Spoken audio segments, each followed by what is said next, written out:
Hey everybody, Dr. Dan here, and today I wanted to talk to you a little bit about gut health and especially, more specifically, Crohn's disease and ulcerative colitis. We do have a lot of patients that are coming in on a regular basis, and those are very serious conditions and very serious diagnoses. A lot of times people have to take medication to get these things under control. A lot of times people have gone through surgeries, they've found like a sweet spot of certain medication. So why in the world would you want to do some type of holistic care or natural therapy to find out what's going on? And one thing I do want to clarify when I do say holistic care, what I'm talking about is looking at the whole body. I'm not looking at alternative things that don't have some clinical evidence behind, do they work or not? Right? Because there's a lot of stuff out there and a lot of people will say that they can help these conditions, but you want to have clinical evidence or scientific literature that shows what you're doing is actually worth your time. So if you are one of those people, if you find yourself struggling with Crohn's disease or ulcerative colitis, there's some really important pieces that we want to be able to look at and start to get under control. But the reason you may want to do that is, one, we find that over time, and many of you have had this experience, we've met with support groups and met with a lot of our patients that suffer with these conditions, is they get on a medication that works for some time, and then it may lose efficacy after an extended period of time. Or sometimes the stress that these medications put on the body, more specifically the liver, can create like fatty liver disease, and you may have to be taken off. So when it comes to looking at the whole body, you kind of have to take this responsibility of saying, all right, how can I at least minimize the burden on my body? How can I offset the stress or damage that the medication itself is going to cause? And at the same time, if you've had any damage to the inner lining of your intestinal tract, like villus atrophy, your ability to absorb nutrients, or you've had any resection of any of your colon, you want to do everything that you can to optimize what you do have and to optimize the ability and the efficiency of breaking down nutrients and getting those absorbed while also getting the waste out of your body. And that's the really important thing when it comes to like long-term care when we're dealing with these types of issues. You may not ever get off your medication. And something I really want to point out is these things typically don't have a cure. You've never seen someone get a Nobel Prize for curing Crohn's disease or curing ulcerative colitis, right? So it's important if someone's saying those things to be very careful and cautious of what they're saying to you. But our goal is to at least minimize your flares, and if you can get into any sort of remission, is to increase the time frames of those periods of remission, and like I said, minimize any type of flares and learn how to navigate those flares a little bit better so that you can at least optimize your health while you're on medications or not, optimize your health if you've had a resection or not, and that way you can get the most out of how you feel and optimize your health all along. I said optimize a lot, but that's actually the goal, is make the body as efficient as possible and to be able to overcome some of the lack of function that the body's lost due to the long-term nature and damaging effects of these conditions. So how do we do that? Well, one, we do want to get a microbiome analysis, so we can do that with a stool test.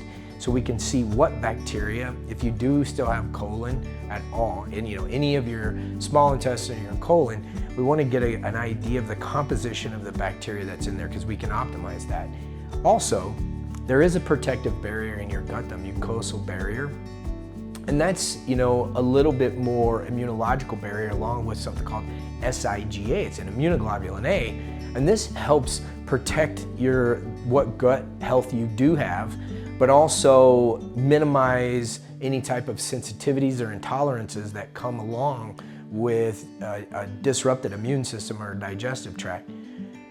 So we want to identify this non-specific and specific immunological barriers, get those as much as possible under control or assist the medications or things that you've been on, and get that gut lining as tight, those tight junctions as much as possible. You've heard the term hyperpermeability or leaky gut. We want to be able to tighten those up. And then there's something that really healthy gut bacteria produce called short-chain fatty acids. This is like a postbiotic. And what we typically find in our Crohn's patients is because of lack of diversity or long-term medications or inflammation, or like we said, resection of the colon, they've lost a large majority of the population of bacteria that produce really healthy short-chain fatty acids. These short-chain fatty acids, there's three. We got butyrate, propionate, and acetate. And we want relative balance there, but we want an abundance of the butyrate producing bacteria so we can actually measure the bacterial types. We can also measure these short-chain fatty acids. We could see, is a person breaking down their fats? How's their protein breakdown? Is their pancreas looking good as far as producing these pancreatic enzymes? So we want to get a capture of, okay, even if your digestive tract is not healthy, what can we do to make sure it's at least as healthy as possible and offset any inefficiencies or deficiencies that you may have as a long-term outcome of the disease you've been dealing with? So that's one of the first things. The rest is looking at the rest of the body systemically. All these things like the hormones and like thyroid and your sex hormones, testosterone, progesterone, estrogen, all of these things have a role on gut health, but also long-term health, and is impacted by the gut, right? So there's this crosstalk between all these systems, the brain and the gut, the hormones and the gut, the mitochondria in the gut, the energy producers. So we want to identify everything that's going on in the microbiome. We want to look at any nutritional deficiencies. We want to look at systemic inflammatory processes that are going on, and then get those things up to speed as much as possible so that you can get back to as much of a normal life as possible while even being on medications. And if you get to a point, like I said, those medications, they fail and you have to change these things up, you're less likely to have severe symptoms. And that's our goal here, is to knock those things down as much as possible.